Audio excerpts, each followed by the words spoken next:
Okay, friends, let's do this. So today is May 31st, and May 31st has always been an important day for me, or at least it has been for the past almost 30 years. So I graduated from high school on May 31st. Fast forward a couple of years, I also graduated from West Point on May 31st. And then because I graduated from West Point on May 31st, that also marked the day that I entered the Army. So every year on May 31st, I would remember, oh, yeah, I graduated from West Point, however many years ago. I graduated from high school, however many, more years ago. But also on May 31st, it would mean that I was counting another year of service in the Army. So it was my Army anniversary, right? And that continued for 19 years. And then, of course, I left the Army, a story which I've shared many times. So today is May 31st. So I just kind of want to share with you some of my thoughts that I have in my head as I'm thinking back on my time at West Point, all these years that I spent in the Army. And if I were still in the Army, I'd be ticking off one more year, etc. So I will kind of start the discussion by sharing with you something that I wrote today, which I put on my Twitter account, or for those of you who insist on calling it X, yeah, my X account. So here's what I wrote. 22 years ago today, I graduated from West Point and entered the Army. Where's the time gone? So let me pause right there. So for those of you who aren't so good with your mathematics, that means I graduated in 2003. All right. For 19 years, I celebrated another year in the Army each May 31st. That ended once the Department of Defense perpetrated its campaign of destruction against the Constitution, the country, and its own troops. I saw the U.S. Army abandon its foremost values. Even West Point turned its back on every notion of duty, honor, country ever taught there. I also saw there were zero senior military leaders willing to live by their oaths to support and defend the Constitution. I was relieved in my battalion command for refusing to go along with what I saw as treason. I resigned completely from the Army a few months after being fired from command.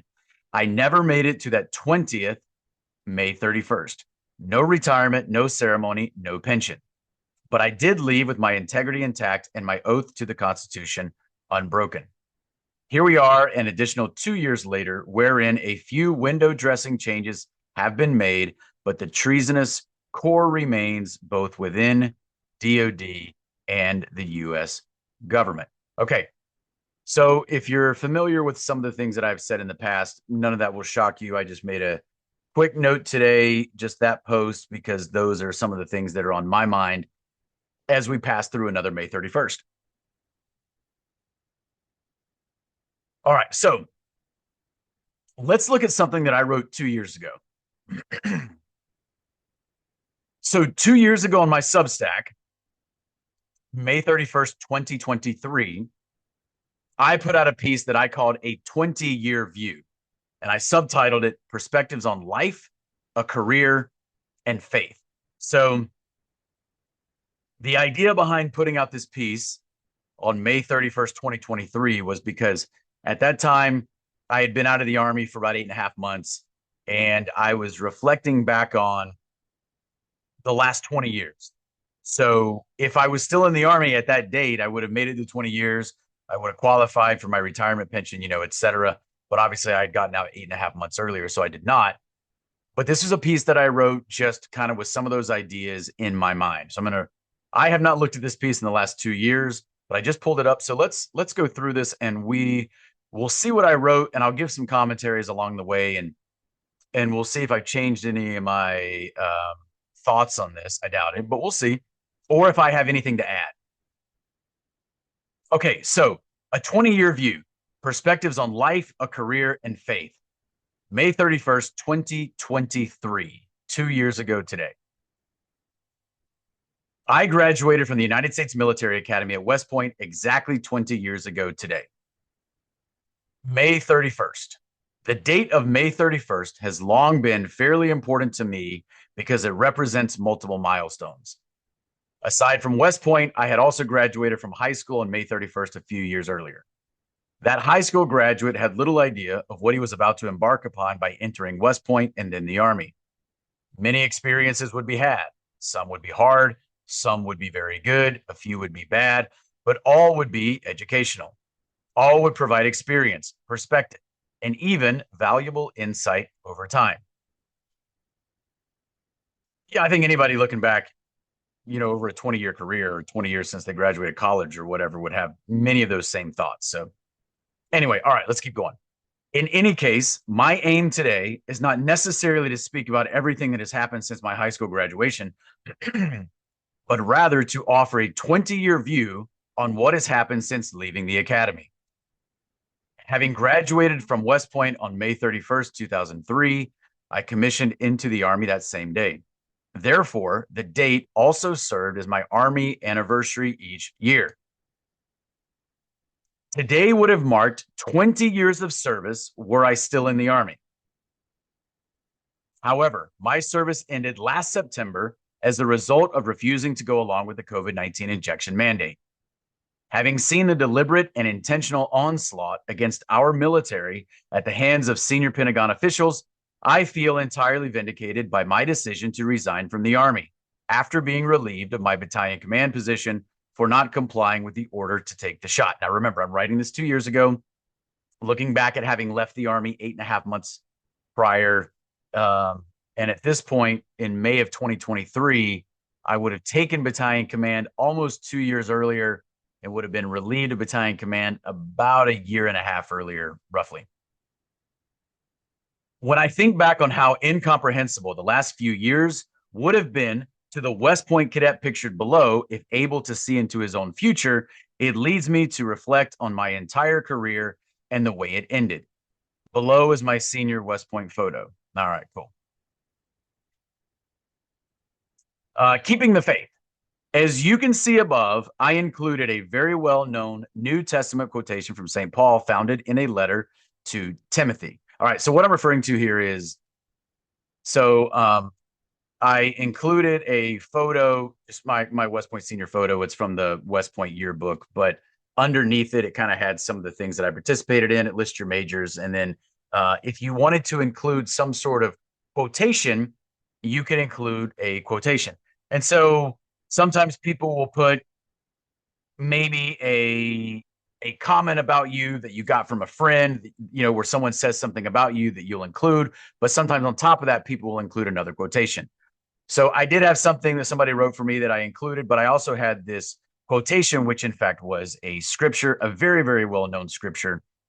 And that's what I'm referring to when I say, as you can see above in the photo, I included a very well-known New Testament quotation from St. Paul, found it in a letter to Timothy. Now, this scripture is 2 Timothy 4:7. And I'll read it, but many of you will immediately recognize this as soon as I read it because it's very well known. I have fought a good fight. I have finished my course. I have kept the faith. 2 Timothy 4:7. Okay, so I'm reading again. Looking back, I'm a little unimpressed with myself for selecting this passage. First of all, it was unoriginal on my part. The scripture is very well known and widely applicable in a case like this where one is approaching the end of a certain chapter in life or struggle. But I could have been much more creative. However, more importantly, it was also fairly myopic and perhaps even pretentious in the way I used it. I didn't necessarily mean it to be, but lifting a statement like that from Paul and appropriating it to oneself and one's own circumstances, however well-intentioned, can come across as pompous. It's also short-sighted. I had obviously meant it in reference to my time at the academy. The passage is backward-looking in the way Paul initially wrote it, and therefore in the way I applied it. I didn't mean it to signify anything about what might lay ahead for me in my time in the Army. Yet despite that intentional rearward orientation, its use then still seems so premature. It connotes an air of finality, which was true in terms of my time at the academy, but my actual Army career had not even begun yet. In any case, I used the passage, and it is forever stuck below my photo in the 2003 West Point yearbook known as the Howitzer. That's the name of the yearbook. Even now, at the risk of still sounding pretentious, I will claim that its attribution to my own situation is far more applicable now than it ever was 20 years ago. In many ways, I do feel that I kept the faith by giving up my career in the military. In reference to the faith, I don't necessarily mean it in reference to integrity or my oath to the Constitution, though I think these things are highly important. And I believe that my decision absolutely upheld those ideas. But by the faith, I specifically mean it in the Christian way that Paul meant it. I mean faith in God. I mean faith in following God, regardless of what is at stake. Any extended inclusion of integrity or the oath as part of that faith is ancillary to loyalty to God. Also, at the risk of being misinterpreted, let me clarify that it is more accurate to say that I attempted to keep the faith rather than declaring definitively that I successfully did so. In saying that, I am making one comparison and one comparison only. I am clearly not comparing myself or my situation to Paul or his situation at the time he wrote to Timothy. This really should go without saying.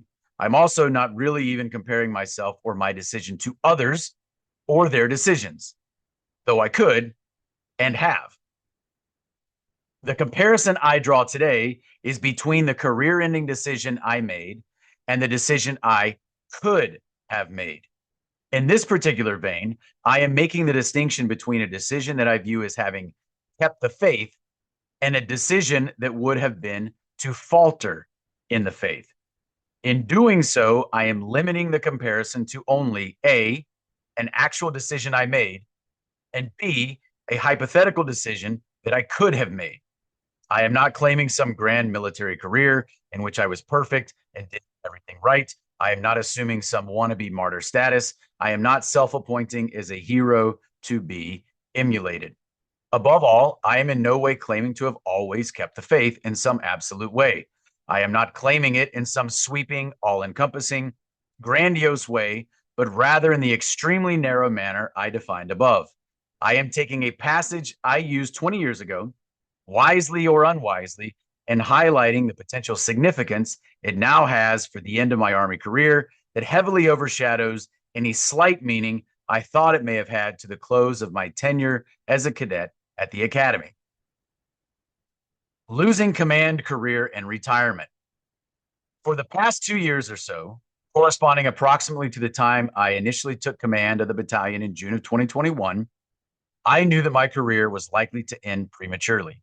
As the next few months passed and the COVID-19 injection mandate went into effect, I knew with more clarity each passing day that by refusing to take the shot, my career would not last until the 20-year mark. This led me to accept an inevitable conclusion. My entire career would be reduced down to this one decision. It would matter little what I had achieved or failed to achieve up to that point.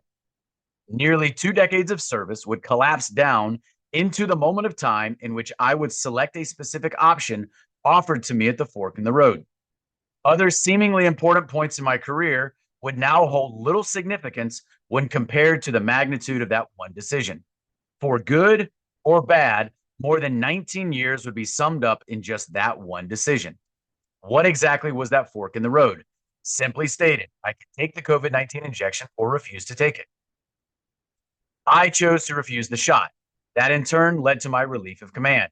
A few months later, once the Army published an additional directive stating that it would separate all unvaxxed soldiers, I decided to resign.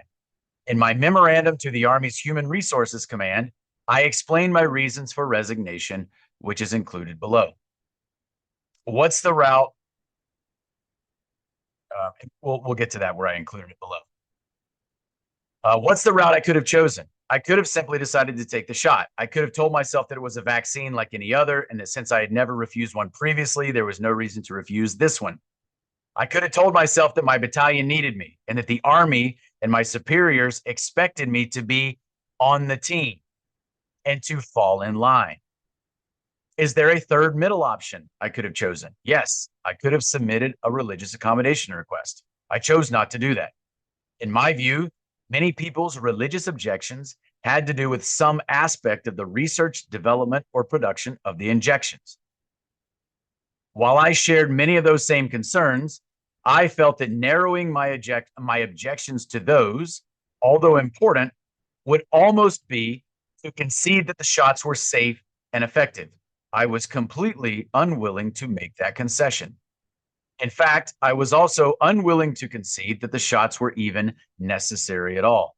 I thought the entire COVID scheme was evil. I never trusted any portion of the entire COVID narrative. I didn't know exactly what was going on, but I knew the narrative was false. I knew the government was lying. I knew the agenda behind the objections. Or I'm sorry. I knew the agenda behind the injections was truly sinister. I still don't know exactly what all the real objectives of the COVID op were. Now, let me just insert here that now 2 years later, I do think the picture's a little bit clearer than it was even just 2 years ago. Anyway, I still don't know exactly what all the real objectives of the COVID op were, to include the shots, but I knew the op was nefarious and had to do with a lot more than just money. Besides, had I somehow gotten a religious accommodation request, very unlikely that it would have been approved. But if it had, I'd have remained in command and therefore would have been expected to be a part of the fraudulent and malevolent charade. Therefore, in my mind, there were only two options, not three. I could either refuse to go along with an evil scheme developed by tyrants that clearly involved an attack on truth, effrontery to God, and willful treason. Or I could go along with it, either fully or partially. Ultimately, I decided not to go along with it and to resign. Though I had not initially known about the initial fraud upon which the mandate was predicated, by the time I submitted my resignation in March of 2022, I fully knew that the mandate was unlawful and fraudulent. I knew the military was being gutted by its own government and Pentagon leaders. In my memorandum to the Army's Human Resources Command, I explained my reasons for resignation, included below. All right, so hold on. So let me just explain something here. So when I took command, and then when I was relieved of command, the main reason that I would not take the shot was because I fully believed that this was treason. Not because I knew exactly what was going on, but I certainly knew that it was sinister, you know? Now, I knew that would be very difficult to articulate in a way that to a bunch of people who didn't necessarily think that, you know, but I mean, you know, by the summer of 2021, I mean, I had been critical of what our government had been doing for since like 2007. So for a long time.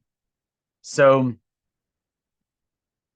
I did believe that it was treason. What I did, the specific piece that I did not know yet was the kind of the bait and switch between the Comirnaty, the Pfizer BioNTech, the fact that there actually was no fully approved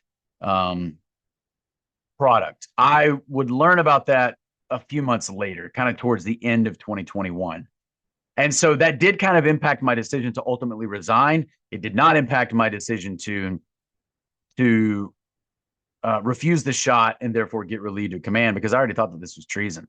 But a few months later, once I realized the extent that they had gone to even just openly and on its face defy the law, that's when I realized they're not going to walk this back. Then they published a directive saying they weren't going to walk it back and they were going to get rid of everybody who didn't take the injection. I just said, I don't even want to be part of this institution anymore. I'm out. Okay. So, in my memorandum to the Army's Human Resources Command, I explained my reasons for resignation. And then I include a blurb from the memo that I wrote to the Army, where I was basically saying I wanted to resign. So I included a paragraph from that memo. So here's what it says. It's paragraph 4 of the memo. I desire to tender my resignation rather than take the COVID-19 vaccine, which I consider to be neither safe nor effective. In my view, continued service would equate to an unspoken endorsement of what I consider to be an act of medical fraud and misconduct perpetrated on military service members. Understanding that the values of senior leaders within the Department of Defense do not align with my own, I consider the best course of action at this time to be resignation. All right. So that's just me including this verbiage that I put in this memo that I did send to the Army when I was telling them, hey, listen, I want to resign. So by refusing to go along with it, I sacrificed my command. By ultimately resigning, I also sacrificed the remainder of my career, my retirement pension. Those sacrifices are not insignificant. When I left the Army on September 15th, 2022, I was only 8.5 months from today and therefore from qualifying for my pension. Had I opted for the other route, I would now be finishing my time in battalion command and looking forward to whatever assignment the Army might have in store for me next. In any case, my retirement and pension would be assured. By choosing to stand against evil and treason, I lost my command, career, and retirement. However, I maintained my integrity. I never violated my oath to the Constitution, which I have always taken very seriously. Most importantly, I put my trust in God, stood up for truth, and tried to do my small part to be a Christian man of action. In this way, I felt I kept the faith, or at least attempted to do so in my small way. Whatever shortcomings I have had in life, or even in my Army career, I am proud of the way my career ended. I am proud that I complied with the oft-repeated dictum at West Point to, quote, choose the harder right instead of the easier wrong, unquote, a line that comes from the cadet prayer.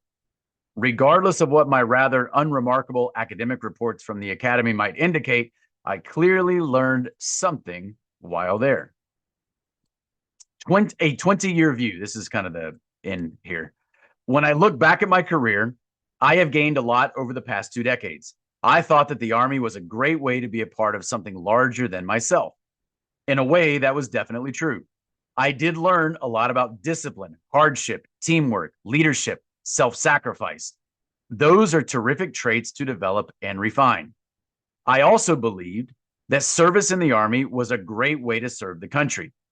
This was less true, but I believed it at the time. Now I feel that it would be difficult to make myself believe I was serving the country. I think I screwed that up. Now I feel that it would be difficult to make myself believe I was serving the country if I had remained in uniform. When I was a young officer, I was very physically fit, but not very professionally mature. I was inexperienced, but arrogant. I had much to learn along the way. With very few exceptions, I had tremendous leaders. I also had wonderful peers and many great subordinates. I was surrounded by people who were smart, worked hard, and cared about the mission and those around them. The Army was often a really great team to be a part of. I was fortunate enough to be stationed at 4 different duty locations stateside. Fort Drum, New York, twice, Fort Benning, Georgia, Fort Leavenworth, Kansas, Fort Campbell, Kentucky, 2 overseas duty stations, Honduras and South Korea, and 2 deployments to Afghanistan. I was a part of great units and proud to be a member of each of those teams. I worked with incredibly gifted people, some of the greatest people I have ever met. I had personal failures and personal successes. I made mistakes, but also achieved high goals. Sometimes I was a weaker link in the team's chain, and sometimes I was a real asset to the team. I experienced true misery at some moments of my career, and in others had moments of great fun or excitement. All of these couplets of highs and lows are the typical vicissitudes of any military career. But in this case, it is my career, and I'm proud of it. I own my errors along the way, but I'm also proud of my achievements. I'm proud to have culminated my career as a battalion commander. As I told my division commander in a one-on-one meeting with him as we discussed the consequences of my decision to refuse the shot, I'm right where I want to be. If this is how my career ends, I'm good with it. By the way, when I say I had that one-on-one meeting with my division commander, this is the general, 2-star general. Now I believe he's a 3-star, but at the time he was a 2-star. He was the commander of the 101st Airborne Division. And as one of his battalion commanders, he was the one who relieved me for not taking the shot. Yes, there were some worldly things I had to sacrifice. A battalion command isn't bad per se, and neither is a military career or a retirement pension. In fact, those things can be quite good under the right circumstances, but they're still worldly ventures. There are things that are more important. Giving up my command, career, and pension weren't necessarily easy. They came at a cost, and to a significant degree, made my life far more stressful. That's very, very true. I would be a liar if I were to say I haven't lost sleep because of the effects of that decision. Also very true and continue to be true. Yet, I would rather lose sleep over the impacts of those losses than to lose sleep over the internal tension that would come as a result of having sacrificed my integrity or my oath to the Constitution or most importantly, if I had been disloyal to God. And for me, that's what it would have been. I knew the COVID scheme was based on lies. I knew it was meant to weaken the country. I knew the shop mandate was treasonous. I knew that its ultimate aim was destructive. While I didn't know the specifics, I knew it was sinister, and I knew that its design was evil at the core. I knew that it was a direct attack on God, truth, and the country. I entered the army believing that I was embarking on a noble venture for God and country. Nearly 20 years later, in an effort to keep the faith, I departed the army precisely because of that same allegiance to God and country.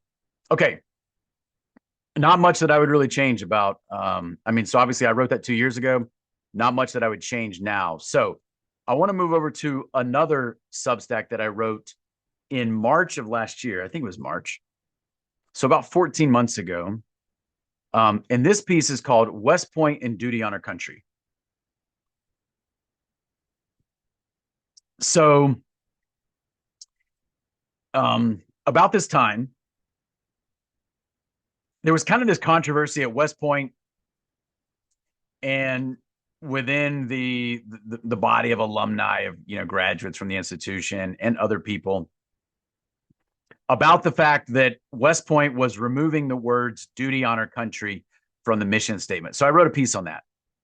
And what I basically said, because I think some of this is some people were getting a little bit too in the weeds. And believe me, I feel no obligation whatsoever to defend West Point. But a lot of people who were attacking West Point for removing the words duty, honor, country from the mission statement were missing the fact that it was still part of the motto, and it had been part of the motto for like well over a century. And the importance of duty, honor, country to West Point is because it's the motto, not necessarily because for a far shorter period of time, it had also been part of the mission statement. Anyway, let's not get lost on that. If you want to read the piece, I'll include the link to it in the description. That's not necessarily what I want to focus on today. What I want to focus on today is the importance of duty, honor, country, which is captured in the motto, not necessarily in the mission statement, which is far less important to cadets. And I want to talk about that kind of in light of what I'm thinking today and what we've seen the past few years, etc. Okay, so I'm not going to read this whole thing. Okay, duty, honor, country. So again, forget about whether it's the motto or the mission statement or whatever. Forget about that controversy. Let's just talk about the importance of duty, honor, country at West Point. So I'm going to read this part of what I wrote a year ago here. The sacred trifecta of duty, honor, country is a big deal at West Point. It's an integral part of everything. There is an undercurrent of sanctity and reverence towards duty, honor, country that permeates all academy activities. It is the central component of the entire cadet ethos. It's in the air. It seeps from the old gray buildings. It's in the winter snow. It's in the grass of the parade field, known as the plain. It even runs from the pores of cadets as they perform the dreaded indoor obstacle course test, otherwise known as the IOCT. And I have a link here where you can check out the IOCT if you really want to know what that is. Cadets know. If you were a complete tool, not to mention uncreative, and decided to get a tattoo to commemorate your West Point experience, you'd probably tattoo duty, honor, country on your forearm. It's that big of a deal. For that reason, it's the West Point motto. All right, so then I kind of go into the motto versus the mission statement, which is less important for what I want to talk about today. So I'm going to skip down a little bit. So I'm going to explain something else about West Point and why it's important, even if you have no affiliation to it or you don't have any affiliation to the military. West Point is still important. All right, so I skip down a little bit, but I'm continuing to read here. There's a greater historical and cultural backdrop that we should consider. This may be helpful in creating a more complete picture of West Point. Though it doesn't relate specifically to the motto or mission statement per se, it may assist in providing a broader understanding of the academy. This, in turn, may facilitate our grasp of the importance of duty, honor, country for the institution. To develop this more refined picture, one must attempt to see West Point as comprehensively as possible. This includes viewing it as a symbol. And to do that, one must be prepared to approach West Point mythically. So then I have a little subsection here called, or section here called West Point and Mythos. When one embarks on the journey of being a military academy cadet, one enters into a key part of the American mythos. This mythos permeates West Point in every way. There is a grandeur in West Point that is entirely unique and adds to its historical mystique. Its history, to include the strategic significance of its location during the War for Independence, is unmatched. In this way, West Point still immortalizes the American quest that began in the mid-1770s. It embodies heroism and courage and seeks to situate these somewhat ethereal virtues into time and space.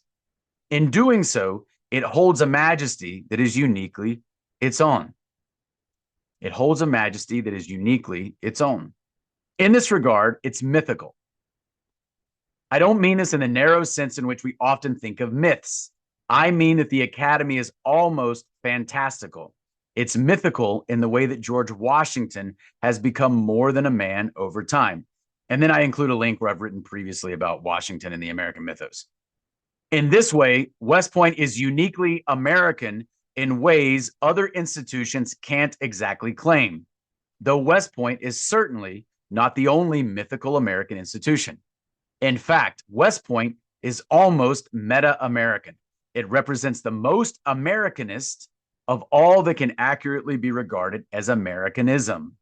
Stated another way, West Point seeks to hold the purest, most refined form of America's most cherished virtues: heroism, bravery, integrity, and liberty.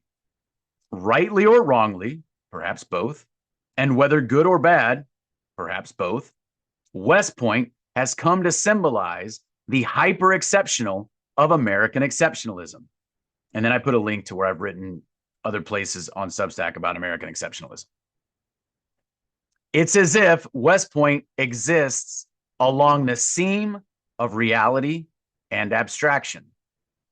To some degree, this also explains why West Point will always struggle to maintain the appropriate balance between tradition and praxis. And then I kind of go and explain some of that, which people who are familiar with the institution or graduated from West Point will certainly understand, but not necessarily super relevant for us today.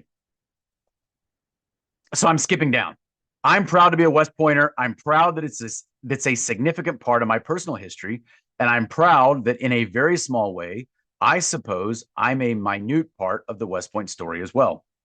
Though I'd never claimed to have left an indelible mark on the institution, I am forever a member of the storied Long Gray Line. So the Long Gray Line is the kind of a nickname that is just given to all the graduates, like the ever-growing body of graduates from West Point. That said, I'm not one to say that I have concerned myself with all the goings-on at West Point over the last 2 decades. I can't remember the last time I wore my academy ring. In fact, I was thinking today, like, where is it? Where is my West Point ring? I don't remember. I have it somewhere. I'm sure it's safe. I don't exactly know where it is at this moment. I do kind of want to find it. And I don't have any West Point memorabilia displayed around my house. I have only visited the academy once since graduating in 2003. I have never attended a graduation reunion for my West Point class. I opted against going to my 20-year reunion this past fall, so the fall of 2023. I wrote this a year ago. Among the reasons was the fact that I have no desire right now to enter a military installation. True. That doesn't mean the academy is unimportant to me. I've just never felt the need or desire to outwardly showcase my affiliation with the institution as much as others have perhaps chosen to do. My own arc at the academy is not even all that interesting. My overall record at the school is rather unimpressive. That aside, I am proud to have spent 4 arduous years there. If I had it to do all over again, I'm not sure I would go to West Point again, but that is more of an indictment of our government and senior military leaders than a slight against West Point itself as an institution. So let's skip on down a bit.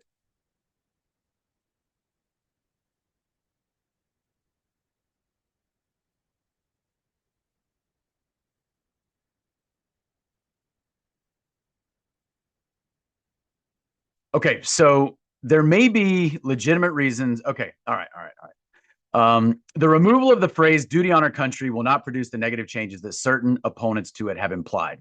That does not mean that there aren't or haven't been significant other changes, either at West Point specifically or throughout the military generally, that have sullied the reputation and or diminished the quality of the academy.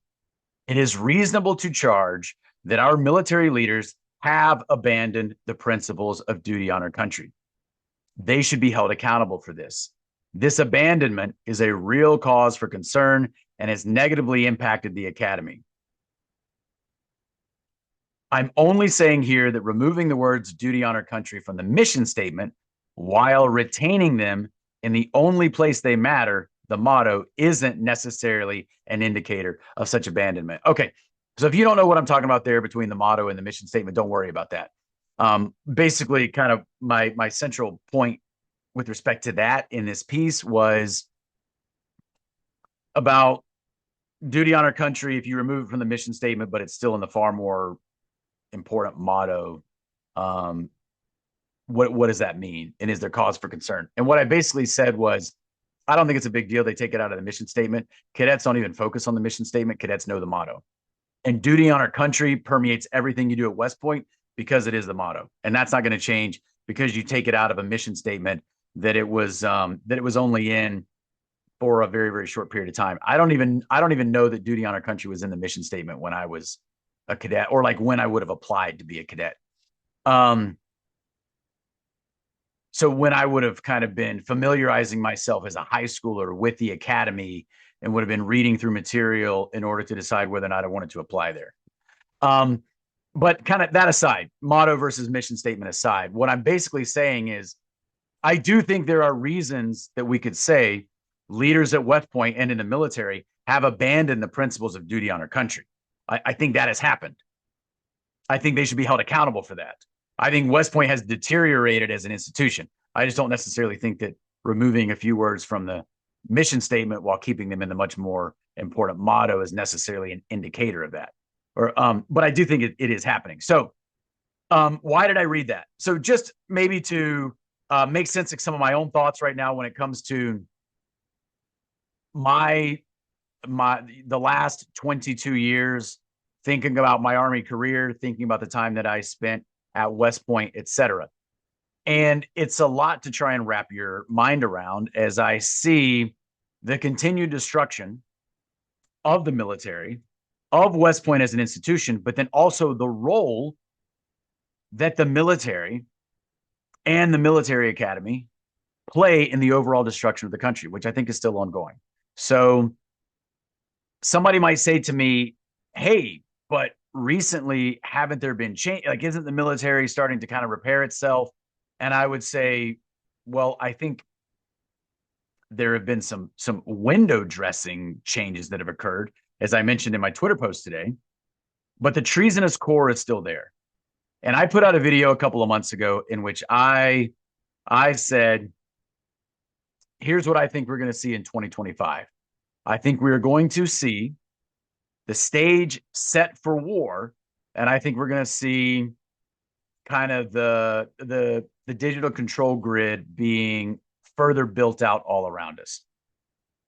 And I think that's still happening. And the military is going to play a key role in that. And I would say that the digital control grid or technocracy, which I think is absolutely happening in front of us right now, is the domestic counterpart to the preparation for war abroad. Okay, kind of two sides of the same coin. So you can use the threat of war abroad to then introduce or implement more sophisticated surveillance and data tracking systems here.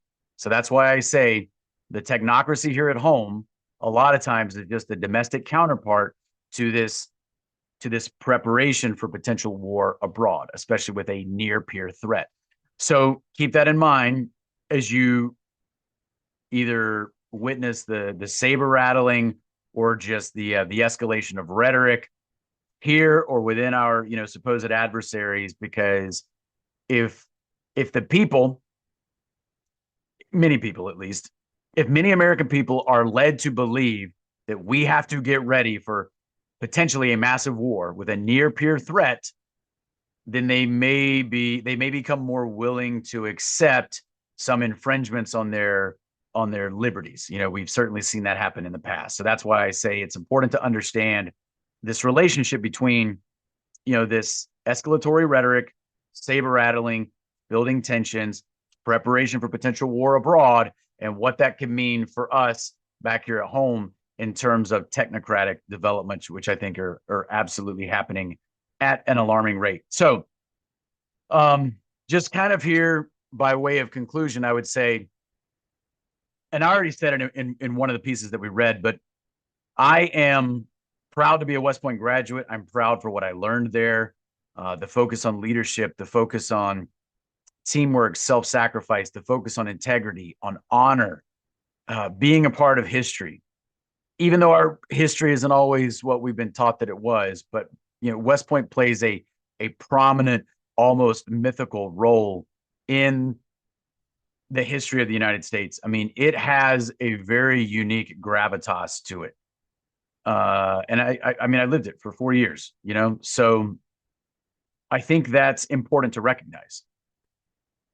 And I'm proud to be part of the institution. I'm proud that it's part of my history. I'm proud that I'm part of, you know, its a tiny part of its history, along with, you know, many other graduates. I'm proud to have been in the Army for as long as I was. But the one thing that I am the most proud of is the way in which my career ended. Because when I had to make a decision that would overshadow all the other things that I may or may not have done throughout my career, or the 4 years at West Point, you know, before the actual 19 years in the Army, it would all be reduced down to that one fork in the road. And I'm proud that I made the decision that I did. That doesn't mean that I'm perfect. It doesn't mean that I always got everything right. It doesn't mean that I'm some hero to be emulated in any way. And I hope that you did not come away from this video thinking that that's what I think about myself. I'm just letting you guys peek into my brain a little bit today and allow you to see a little bit of the thoughts that I'm grappling with today, and just trying to make sense of what I'm thinking and how I feel about these things as I'm looking back through the last 2 decades plus, 2.5, more than 2.5 decades if I include all the time in the academy too. So anyway, all right, hey, thanks for listening, and I really appreciate it. And have a great day.